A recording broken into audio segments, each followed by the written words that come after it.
Good morning everyone, প্রিয়াঙ্কার ব্লগসের একটি নতুন ব্লগে আপনাদের সবাইকে স্বাগত জানাচ্ছি। আমি প্রিয়াঙ্কা, আশা করছি আপনারা সবাই ভালো আছেন, আমরাও ভালো আছি। এই কয়েকটা দিন খুব ব্যস্ততার মধ্যে কেটেছে। তার সাথে পাল্লা দিয়েছিল শরীর খারাপ, আর তার সাথে পাল্লা দিয়েছিল পিতৃবাবুর দুষ্টুমি, আর মায়েরও শরীরটা খারাপ ছিল। তো সব মিলিয়ে এই কয়েকটা দিন একদমই কিচ্ছু ভিডিও করতে পারিনি, আর আপনাদের সাথে কিছু শেয়ারও করতে পারিনি। তো তাই আজকে চলে আসলাম। আর এখন সকাল এই 5:30টার মতো বাজে।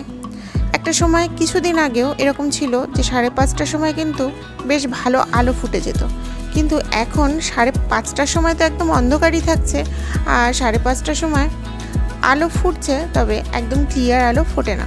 তো এখন এই 5:30টার সময় তো ছাদে এসে দেখছি বেশ হালকা হালকা অন্ধকার অন্ধকার ছিল। তারপরেও লেগে গেলাম কাজে, অনেক কাজ ছিল। আর তার আগে একটু পায়চারি করে নিলাম, কারণ না ঘুমটা কাটেনি। রাত্রিবেলা তাড়াতাড়ি করে ঘুমোনো হয় না, ওই দেরি হয়ে যায় ঘুমোতে ঘুমোতে। আর এই সকালবেলা ঘুম থেকে ওঠাটা খুব চাপের হয়ে যায়, কিন্তু না উঠে তো উপায় নেই, কারণ পিতৃবাবু উঠে পড়লে আমার কিচ্ছু করা হবে না। আর এদিকে মায়েরও কাজ থাকে, তো মায়ের কাজের আগে আমাকে কাজ করে নিচে যেতে হবে। আর যেহেতু সামনে পুজো আসছে, তো সে কারণে কিছু জামা কাপড় কাছাকাছি ছিল, মানে জামা কাপড় বললে ভুল হবে, এই পর্দাগুলো কাচবো আজকে। তো সে কারণে কালকে রাত্রেই ভিজিয়ে রেখেছিলাম সব, তো সেই কারণে আজকে একটু তাড়াতাড়ি উঠে পড়লাম। নাহলে এই কয়েকটা দিন একটু দেরি করেই ঘুম থেকে উঠছিলাম। আর এই যে এই জবা ফুল গাছটাতে কিন্তু অনেক ফুল এসছে, প্রচুর ফুল এসছে। এই কয়েকটা দিন আগেও তো এই গাছটাতে একদমই ফুল আসতো না, তবে এই যে একটা ঠান্ডা ঠান্ডা ওয়েদার আসছে, তো এই সময়টা এই ফুলটা কিন্তু বেশ ভালো ফোটে। আর ঠান্ডার কথা আর কি বলবো, আদৌ কি আর শীতকাল আসবে নাকি সারা বছরই গরমকালই থাকবে, এটাই বোঝা দায় হয়ে যাচ্ছে। আমি জীবনে কোনো দিন, মানে আমার এত বয়সে আমি এখনও পর্যন্ত এরকম গরম আমি কোনো দিনই দেখিনি। প্রত্যেক বছরই গরম পড়ে, অনেকগুলো বছর গরম দেখেছি আমি, কিন্তু এইরকম গরম আমি কোনো বছরই দেখিনি। তো এখনও সেই গরম চলছে, না জানি না আরও শীতকাল আসবে কি না। তো এই যে এই ফুলগুলো আজকে আমাদের ফুটেছে, অনেক ফুল ফুটেছে আজকে আমাদের, তো ভালোই হবে।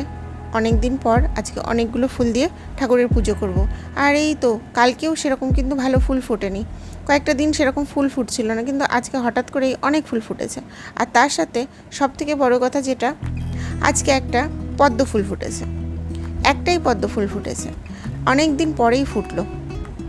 পদ্ম ফুল গাছটাতেও আগে কিন্তু বেশ ভালোই ফুল হতো, আর না ফুল হচ্ছে না, গরম পড়ছে তো, মাঝে মাঝে বেশ ভালো বৃষ্টি হচ্ছে, তো বেশি অতিরিক্ত বৃষ্টিতেও কিন্তু ফুল ভালো ফোটে না, আবার অত্যাধিক গরম পড়লেও কিন্তু ফুল ভালো ফোটে না।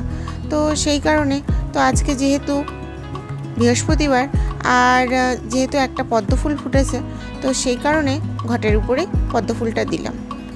আর এই যে আমার পুজো করা প্রায় আজকে কমপ্লিট হয়ে গেছে, আর আমি যাই তাড়াতাড়ি নিচে নামি। আর আজকে আমি চিন্তা করেছি আজকে আমি রান্না করব। আমার কিন্তু রান্না করতে বেশ ভালোই লাগে, কিন্তু রান্না করার সময় আমি একদমই করে উঠতে পারি না। তার কারণ পিতৃবাবু ছোট, তো এমন একটা অবস্থা হয় যে মায়ের রান্না করাটাই মনে হয় মা মানে বেশি স্বাচ্ছন্দ্য বোধ করে পিতৃবাবুর সাথে দৌড়াদৌড়ি করার থেকে। পিতৃবাবুকে সামলানোটা সত্যিই খুব খুব কঠিন হয়ে যায়, তো মা সে কারণে রান্নার দায়িত্বটা মাই নিয়েছে, আর আমি পিতৃবাবুকে সামলে নিই এদিকে। তো আজকে বললাম মা আজকে একটু তুমি সামলে নাও, আজকে রান্নাটা আমি করব। আর এই যে আমার সকালবেলার ব্রেকফাস্টে আজকে ছিল আমাদের পরোটা, ডিম ভাজা, আচ্ছা। আর আমি নিচে এসে দেখি পিতৃবাবু ঘুম থেকে উঠে পড়েছে, যেই আমি ঘরে ঢুকেছি ও কিন্তু ঘুম থেকে উঠে পড়েছে। আর এই যে মা রেডি করে এনে দিল, অন্যান্য দিন আমি গুছিয়ে নিয়ে আসি, আজকে মাই গুছিয়ে দিল। আর চা দেখেছেন তো, একদম কাপ ভরা ভরা। আর এই যে আমি খেয়ে দিয়ে রান্না চাপিয়েও দিয়েছি, খুব বেশি লেট করিনি আজকে। ও হ্যাঁ, আমি খেয়ে আগে পিতৃবাবুকে খাইয়ে দিয়েছি, তারপর আমি রান্নাতে লেগে পড়েছি।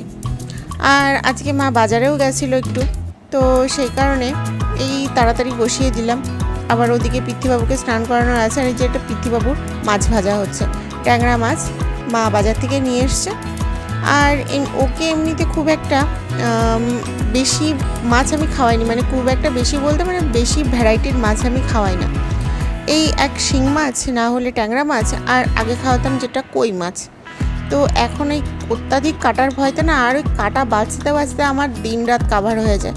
তো সেই কারণে এই ট্যাংরা মাছটা আর শিং মাছটাই আপাতত খাওয়ানো হচ্ছে। তবু এই মাছগুলো না সবসময় বাজারে পাওয়া যায় না ভালো, এটাই হলো সমস্যার হয়ে যায়। তো আজকে মা পেয়েছে, আজকে মোটামুটি অনেকটা নিয়ে এসছে পৃথ্বীবাবুর জন্য। আর এই যে চাপিয়ে দিয়েছি আমি রান্না।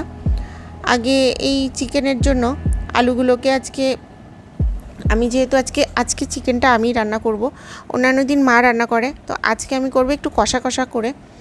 তো এই আলুগুলোকে এখন একটু লাল লাল করে ভেজে নেব। আর তারপরে যেমন নর্মাল প্রসেস থাকে সেরকমভাবেই চিকেনটা করব। শুধু একটাই জিনিস কি, ঝোল করব না, মানে গা মাখো কষা কষা করব। আর এই চিকেনটা না খেতে বেশ ভালোই লাগে, মানে ভাতের সাথেও ভালো লাগে, বিশেষ করে রুটির সাথে বেশি ভালো লাগে। আর আগে একটা সময় ছিল ঝোল ছাড়া একদমই খেতে পারতাম না, তো এখন না ওই ঝোল টোল ভালো লাগে না, এখন একটু গামাখোটাই ব্যাপারটা বেশি ভালো লাগে। আর যেহেতু এত গরম পড়েছে না, তার সাথে একটু টক ডাল হলে ভালো হয়, যদিও বা টক ডাল করার মতো কোনো কিছুই পাইনি মা বাজারে আজকে। আমাদের এই কাছেই দুটো বাজার বসে, আর এই বাজারগুলোতে না সবসময় সব কিছু পাওয়া যায় না, ভালো কিছু আনতে গেলে বড় বাজারে যেতে হবে, তো সেটা যাওয়া তো সবসময় পসিবল হয়ে ওঠে না। আর এই যে যাই হোক না কেন, আমি তেজপাতা, এলাচ, দারচিনি এগুলো সম্বরা দিয়ে তেলের উপর ছেড়ে দিয়ে তার উপরে এই পেঁয়াজগুলোকে দিয়ে দিলাম। এখন একটু লাল লাল করে ভাজা হবে। আর তারপরে ওই যে যা ধনে জিরে বাটা, তারপরে শুকনো লঙ্কা বাটা, এগুলো দিয়ে ভালো করে কষিয়ে নেব। আর মাংসের মশলাটা যত বেশি কষানো যাবে, ও হ্যাঁ, এর মধ্যে রসুন বাটা, আদা বাটা, এমনকি পেঁয়াজ বাটাও ছিল, মানে মাংসে যা যা থাকে। আর একটু লবণ দিয়ে দিলাম।